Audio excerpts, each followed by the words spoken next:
Welcome to El Regnum channel. If you are new to this channel, please do not hesitate to click subscribe and hit the notification bell for you to be more updated of the coming videos.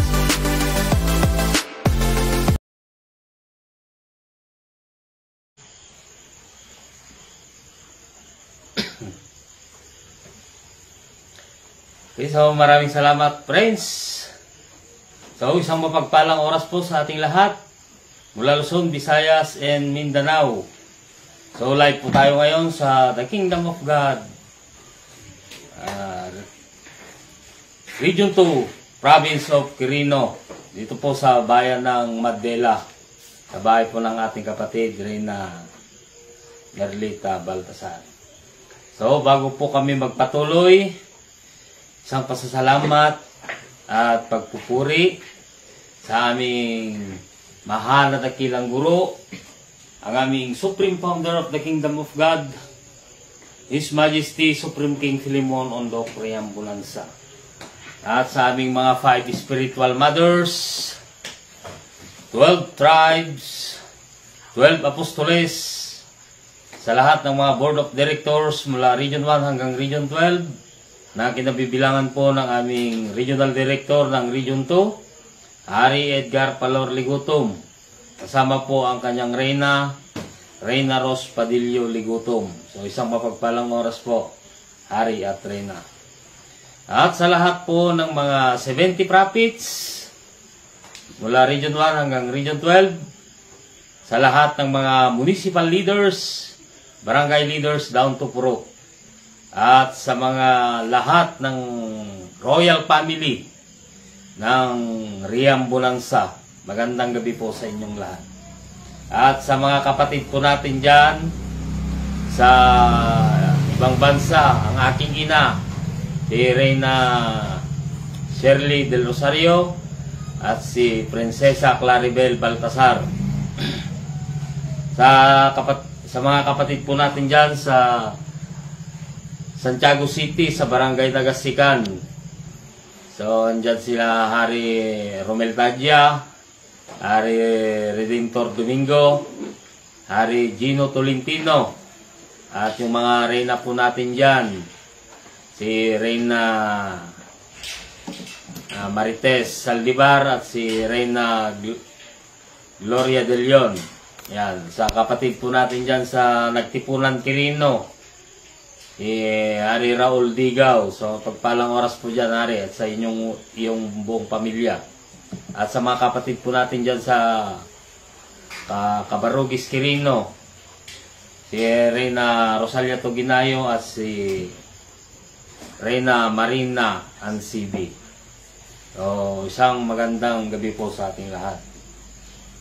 Okay, so sa gabing ito, narito ulit na naman kami upang ipahayag na naman sa inyo ng nakatagong lihim sa banal na kasulatan at yung mga plano ng Diyos, sapagkat siya lang po ang lumikha sa ating daigdig, malaki man o maliit, mga kapatid. Diyos lang ang may plano sa lahat-lahat. Kaya ang pag-uusapan po natin ay ang ating tema sa gabing ito ay kung nasaan ang kaharian ng Diyos. Yan po ang ating pag-uusapan, mga kapatid. At yung plano ng Diyos sa daigdig. Ano ba yung plano ng Diyos sa daigdig? Yan. Ang plano ng Diyos sa daigdig ay magtayo ng kaharian. Yan ang kanyang plano. Bakit magtatayo? Yan. Balikan po natin yung istorya ng ating Panginoong Jesucristo. Ang ating Panginoong Jesucristo, ng kanyang dala. Anong kanyang dala? O kanyang ipinapangaral ay tungkol sa kaharian ng Diyos, mga kapatid. na kanyang ipinapangaral yung mga mabubuting balita tungkol sa kaharian ng Diyos, sapagkat siya yung pinili ayon sa banal na kasulatan sa San Mateo, Lucas 4:43. Basa, Hari. Friends. So ganito po ang mababasa ayon po sa banal na kasulatan. Dadapot sinabi niya sa kanila, dapat namang ipangaral ko sa mga ibang bayan ang mabubuting balita ng kaharian ng Diyos, sapagkat sa ganito ay sinugo ako. Yan. Siya ay sinugo. Ibig sabihin, pinili, pinahiran ng langis. Yan ang ating Panginoong Hesukristo. Umasok sa kanyang katauhan yung banal na Espiritu Santo ng Diyos na ipinapangaral sa mga bayan at mga nayon. Saan? Doon sa bansang Israel. Mga kapatid. Nangangaral siya doon. Kaya't ang tanong, tinanggap po ba o naranasan po ba ang ating Panginoong Hesukristo bilang Diyos o bilang isang hari? Mga kapatid,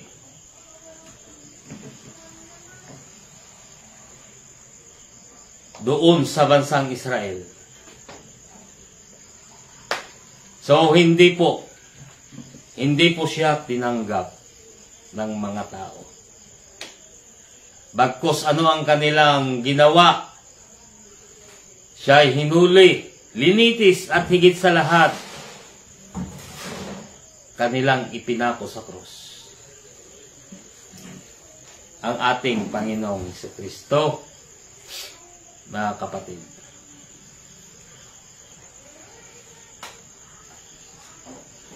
Subalit, yung naunang kaharian sa daigdig ay wala na. Ngayon, ang ating Panginoong Hesukristo sana ang magtayo ang panglima, subalit hindi man ito tinanggap. Kaya ano ang sinabi ng Diyos doon sa bansang Israel, ayon sa banal na kasulatan? Sa Mateo 21:43. 42:43. Basa, Prince. So ganito po ang mababasa ayon po sa banal na kasulatan. Sinabi sa kanila ni Jesus, kailan may bagay hindi ninyo nabasa sa mga kasulatan? Ang batong itinakwil ng nangagtatayo ng gusali, ang siya ring ginawang pangulo sa panulok. Ito'y mula sa Panginoon at ito'y kagilagilalas sa harapan ng ating mga mata. Lord. Kaya nga sinasabi ko sa inyo, aalisin sa inyo ang kaharian ng Diyos at ibibigay sa isang bansang nagkakabunga. Yan. Maliwanag po ang ating narinig. Yung Diyos na kanilang itinakwil, yung bato, yun ay si Kristo. Mga kapatid.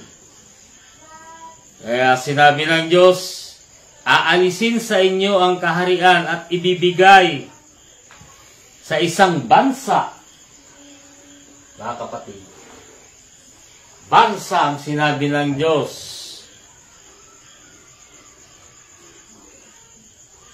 Mapalad yung bansa na kanyang pipiliin upang pagtayuan muli ng kanyang kaharian, sapagkat hindi man ito tinanggap doon sa bansang Israel. Kaya yung kaharian, inalis sa bansang Israel, ibinigay sa isang bansa na nagkakabunga.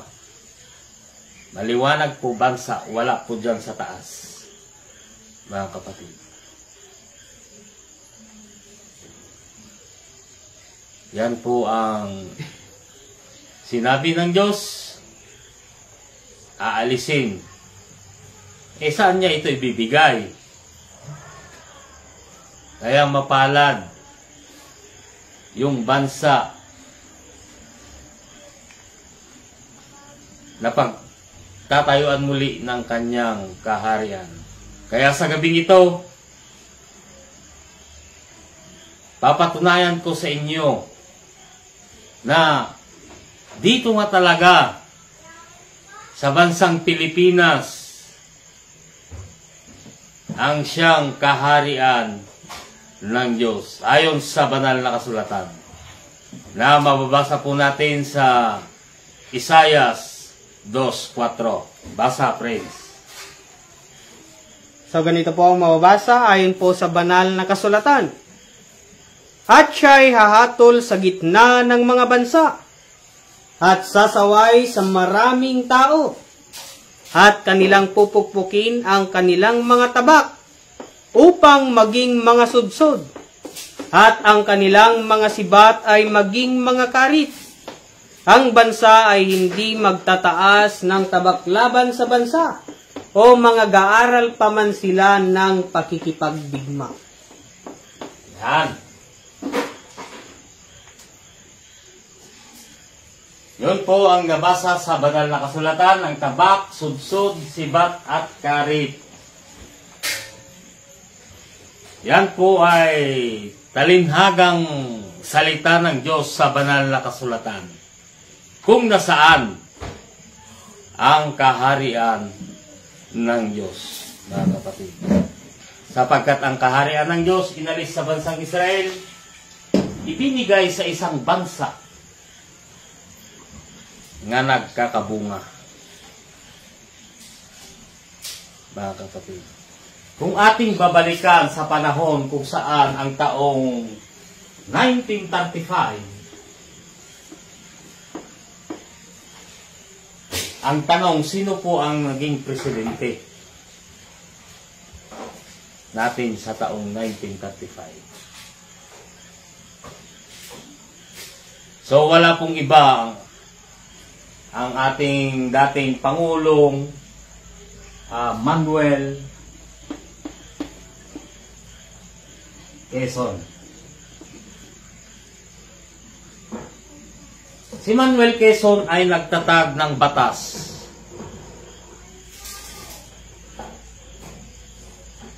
Ano pong batas ito ng kanyang tinatag? Ito ay ang Article 1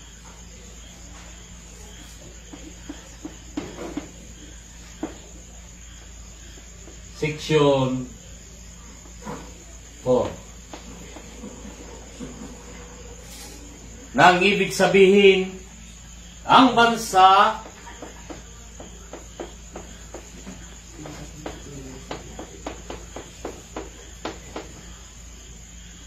ay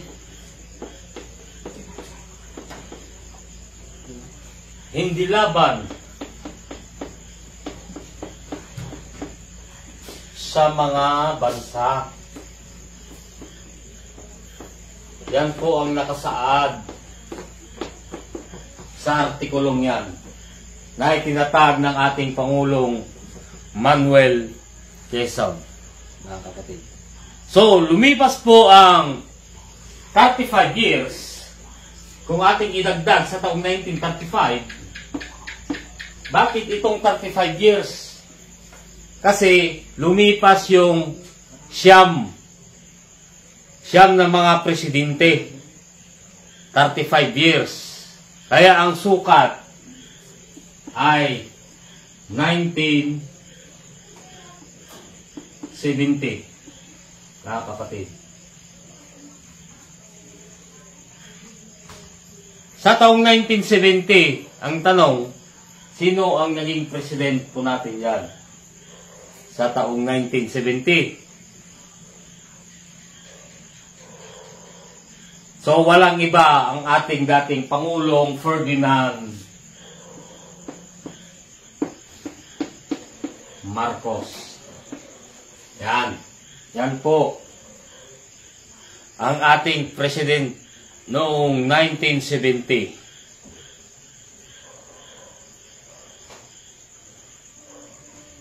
Yung batas ng ating Pangulong Manuel Quezon ay kanyang pinagpatuloy.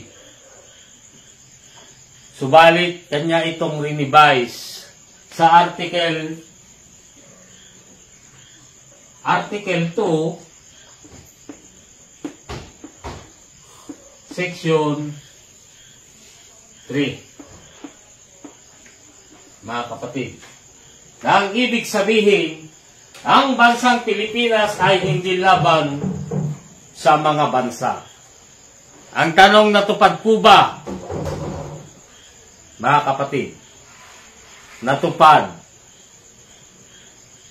ang batas na yan. Kaya lumipas ang 2 taon. Mga kapatid, kung ating idagdag sa 1970, ang sukat ay 1972. Ang tanong, ano ang kaganapan sa taong 1972? Kung nasaan ang kaharian ng Diyos? Sapagkat ang kaharian ng Diyos inalis sa bansang Israel at ibinigay sa isang bansa na nagkakabunga. Mga kapatid, sa taong 1972, ang kaganapan po dyan ay ang martial law. Ano itong martial law? Martial law. Ito yung batas militar, mga kapatid, na pinatupad po ng ating Pangulong Ferdinand Marcos, na kanyang inutos na ipakumpiska lahat yung mga armas na walang kaukulang lisensya. Mga kapatid, noong nakumpiska na lahat yung mga armas, ay gusto niya itong ipatapon sa gitna ng dagat. Subalit nakita ito ng ating First Lady, Imelda Marcos, na ang mga armas na yaon ay pawang matitibay at makikinang. Kaya ipinapunta niya ito sa tunawan ng bakal upang ang hula ng Diyos ay matupad, na yung mga armas na yaon ay gawing tabak, sudsod, sibat at karit. Mga kapatid, na saan po ito ginagamit? So, ginagamit po ito sa mga bukid. Yan.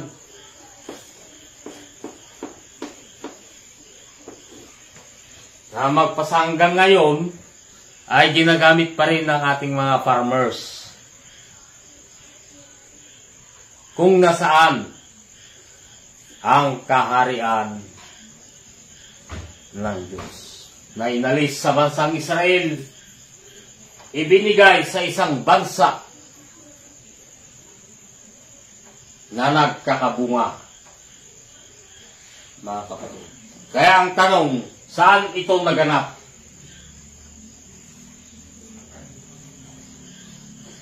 So, walang iba, bansang Pilipinas.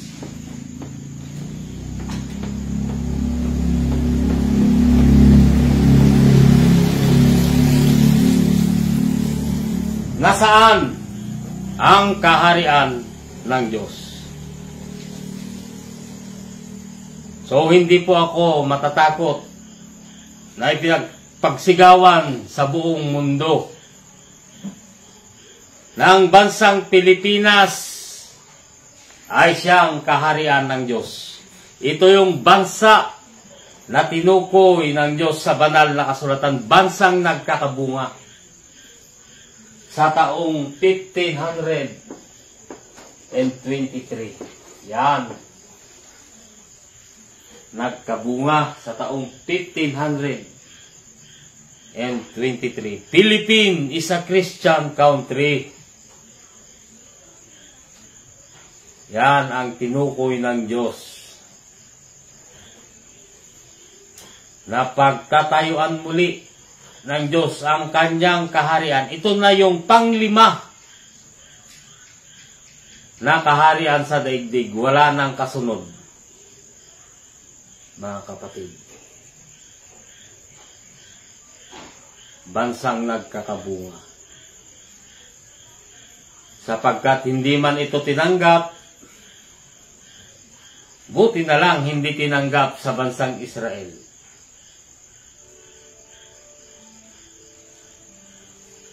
Kaya ano na ang nangyayari doon sa bansang Israel? Totoo nga ba na wala ng Diyos? Basahin po natin yan sa banal na kasulatan. Sa 2 Crónicas 15:3. Basa. Pray. So ganito po ang mababasa ayon po sa banal na kasulatan. Ngayon nga ang Israel ay malaon ng walang Diyos, na tunay at walang tagapagturong saserdote, at walang kautusan. Yan.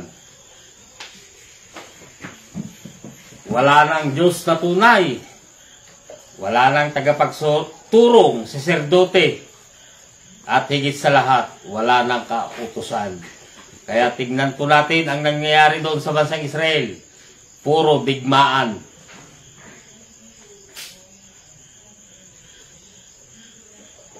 Mga kapatid. Kaya mapalad ang bansang Pilipinas. Mapalad ang mga Pilipino. Na dito ibubuhos ang Diyos ng lahat-lahat. Bansang Pilipinas.